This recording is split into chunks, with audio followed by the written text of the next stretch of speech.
Have you bought your tomatoes for the season? What are you waiting for? If you don't buy it now, when there will be a rush, you will pay double.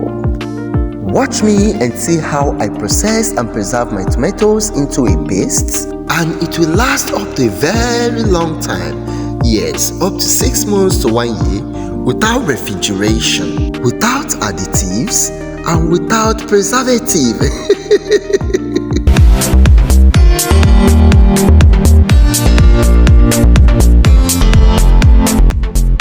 To begin with the processing and preservation of our tomato paste, you'll be needing fresh tomatoes, bell peppers, red onion or any onion of your choice, and some Scotch bonnet pepper, which will make your meal more spicy and reddish as well. Some chili pepper. Also, I'll be adding some ginger and garlic. You can choose to add or remove any vegetable or spices of your choice according to the type of your meal. Now it is time to clean them up as we get them ready for the proper processing. For the chili, you can remove both the pedicles and the seed. Most varieties of chili and bell pepper seed can contribute to bitter taste and off flavor in your meal. So it's advisable you clean them up, remove the seeds, and use the flesh. And as for the Scotch bonnet pepper and tomatoes, I will not be deseeding them because they will contribute to the spiciness and juiciness of our meal. Also, don't forget to dice your onion, ginger, and garlic into smaller chunks for easier comminution process. And if you are done with the washing and cleaning, let's move to the grinding engine and begin to grind. I'll be using commercial grinding engine to do this. You can also use a blender, food processor, grinding stone, your mortar or pestle, anything you know that can help you to do this. Please go ahead and grind it into a smooth paste just like so. And once you're done, pour the paste into a pot seated on the fire and allow to boil. Our boiling objective is to turn down this tomato juice into a paste through the reduction of the moisture content. This can take up to 4, 5 to 6 or 7 hours or even more, depending on the quantity of your juice you're processing and the quantity of the heat involved. As for the heat, please go at medium heat to avoid burning. Note that the more you boil, the more it becomes more concentrated and thick as well. When it becomes too thick and begin to splash, you can cover your pot with your lid to avoid messing up your kitchen surrounding. Now it is so pasty and thick as well, so we're gonna bring it down from now and allow it to cool down completely. Over here I have some glass jars which I'll be using for this purpose. These are jam bottles which I used and kept the containers for purpose like this.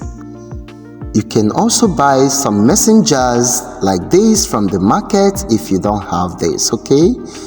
So wash and clean the bottles, make sure that they are well cleaned. For the cap, concentrate more on these corners, and for the bottles, concentrate more on both the bottom and the neck of the bottles.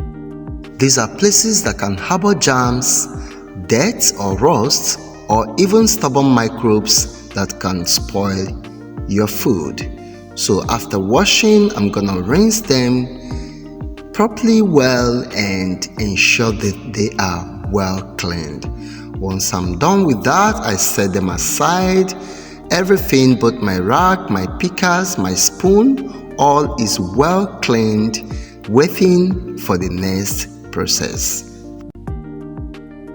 Now that our tomato is completely cooled down, I'm gonna Scoop them out of the pot and transfer into my sieve and allow the water to drain completely. This also will help to lower the moisture content of your paste, and as you know, the lower your paste moisture content, the longer the shelf life. If you follow these processes carefully like this, you enjoy tomato paste all through the year, irrespective of the season. Okay? While it is draining, let us sterilize our bottles. I'll be adding this pot rack into my pot directly and go in with some water. Add water to swallow the rack slightly and begin to place in your already washed bottles. Once you're done, cover your lid or your pot and begin to cook these bottles until it boils. Please listen. As soon as it starts boiling, start timing. Once it gets to the range of 25 to 30 minutes, uncover the pot and pick out the bottles. At this point, it is said that your bottle is sterilized, which means that you have killed every spoilage microorganisms that can lead to the spoilage of our tomato paste over time. Caution: at this point, please use bottle pickers and avoid using your bare hands to avoid recontamination. Is that understood? Also, if you don't have a rack like this, you can use any similar object in your house. For instance, this is a pot cover. Okay, you can use it, just place it and place your bottle and you still achieve your same results. This is very important because allowing your bottles to directly touch the bottom of your cooking pot will crack or break them, and you don't want that. So here is our sterilized bottles cooling on a very cleaned surface. By now our tomato paste is completely drained. Let's discard this water as we get the paste ready for bottling, canning and sealing process. Over here, I almost forgot to sterilize my bottling spoon, and that is what I just did. Yes. Now what I'm doing now is to discard the water I used for sterilization and added another clean water in my pot rack. Cover the pot and bring this to a boil again. We use this for pasteurization and complete sealing of our paste. Talking about the paste, let's bottle the paste. I'll use my sterilized spoon and fill in the paste into my sterilized bottles. At this point, our bottles are completely cool. Warning: bottling when the paste or the bottle is warm or hot can lead to outright breakage or cracking of your bottle during pasteurization or sealing. So please take note of that. While filling your paste into your bottle, please maintain an air space, meaning you don't fill your paste to the brim. Just keep some space for the sealing process to take place. Just take a look at it. You can see some empty space around the bottleneck. It is very important and it is called an air space. So press down your paste in the bottle by slightly hitting it against your clean working space.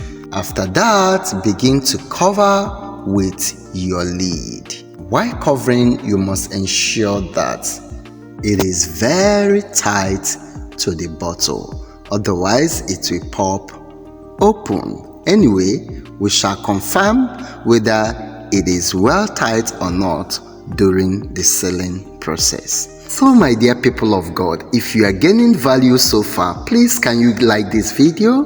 Please like it, encourage me, and thank you.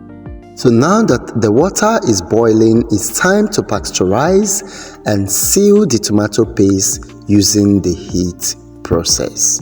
So I'm gonna add in my tomato paste in such a way that they are not touching the pot, neither are they touching each other. You make sure to create space in between the bottles and also in between the pots. Yes, just like so. If your racking object is wider enough, it will help you. You can see I'm just trying to manage my own space as well. But anyway, let's cover the pots. Allow to cook. Because the water is already boiling, you are going to do this for 10 minutes. During this, I discovered that one of my bottle popped open, okay? Which is a proof that it was not properly closed. So I'm gonna pick this out and cover it well and place it back and allow to pasteurize.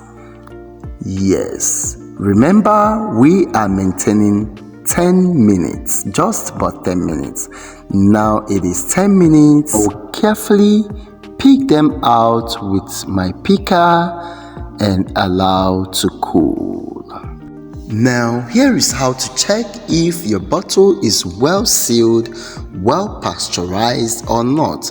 Just press on the top of your bottle and it will no longer dance. If it's dancing, then it's not well sealed, but if it is very stiff, then the job is well done. Here is our tomato paste looking beautiful and amazingly colorful. Can I assure you, with this canning method, you can eat fresh tomato all through the year. Thank you for watching. If you like this video or if it is helpful to you, please help us and share, like it so that other people will see this goodness as well. And don't forget to subscribe and follow for more. Bye.